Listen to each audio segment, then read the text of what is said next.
Mr. Chair, I will question the objectivity of these proceedings if you will not allow me raise these points. Maybe in the plenary this afternoon I will raise it. Go ahead. Perhaps, Mr. Alcantara, you proceed with your statement. Mr. Chair, I wish I can make a few clarificatory questions before we start. But these are prejudicial questions, Mr. Chair. Later, let's hear first from the principal witness this morning. No, but these are prejudicial questions, Okay, Mr. go ahead, Chair. go ahead, go ahead. Foremost to my mind, Mr. Chair, is the integrity, the impartiality, and the objectivity of the proceedings of this committee. Mr. Chair, you were interviewed on Billionario Channel by Miss Pinky Webb. Basahin ko po, sabi niya, Senator Ping, para sa inyo, sino ba ang sabihin natin worth it or dapat na ikonsidera na state witness na ipasok man lang dito sa Witness Protection Program? And you responded, at this point between Diskaya and Bryce Hernandez, Mr. Chair, question is, does the chairman has the prerogative or the right to make judgment? No, that's my perspective, no? That's my personal opinion outside of the hearing or outside of this hall.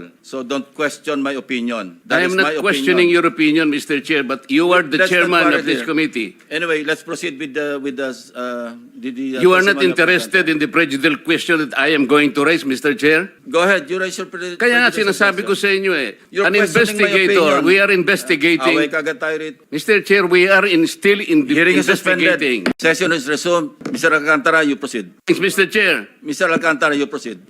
I will register my continuing objection, Mr. Chair. I will question the objectivity of these proceedings if you will not allow me raise these points. Maybe in the plenary this afternoon I will raise it. Go ahead. Perhaps, Mr. Alcantara, you proceed with your statement.